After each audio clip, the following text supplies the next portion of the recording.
The night the city fought back. It was just past midnight in a quiet neighborhood when Officer Daniel Okeke responded to what seemed like a routine call: reports of a suspicious vehicle parked near a closed store. The streets were dim, the air still, and nothing seemed out of place at first. But as Officer Daniel stepped out of his patrol car to investigate, everything changed in seconds. From the shadows, two armed men emerged. They weren't there by accident. They were waiting. Before he could react fully, one of them lunged forward. A struggle broke out. His radio fell. His backup was minutes away, and suddenly, he was alone, outnumbered, and in serious danger. But what the attackers didn't expect was who was watching.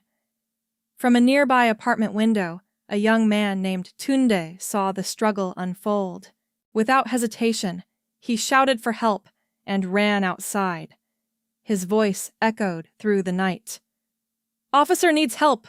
Come out!" Within moments, lights flicked on across the street. Doors opened. People stepped out. A woman grabbed a metal pan and began banging it loudly to draw attention.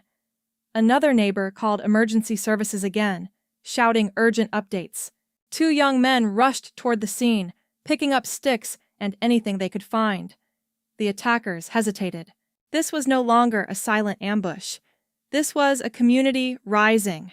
As more residents flooded the street, yelling and moving closer, the attackers panicked. They released the officer and fled into the darkness, disappearing as sirens finally approached.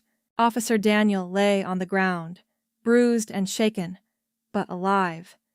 The same strangers who had just risked everything surrounded him, not as bystanders, but as protectors. One man held his hand. Another offered water. A woman gently reassured him.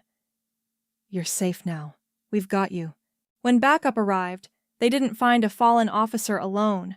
They found a community standing guard. Aftermath Officer Daniel recovered from his injuries, but what stayed with him wasn't the fear of that night. It was the courage. At a small ceremony weeks later, he stood in front of the very people who saved his life. "I wear this uniform to protect you," he said, voice steady but emotional. "But that night, you protected me, and I will never forget it." The story spread, not because of violence, but because of unity. Because in a moment where fear could have kept everyone inside, ordinary people chose bravery, and together they proved something powerful. Sometimes heroes don't wear badges. Sometimes they answer the call anyway.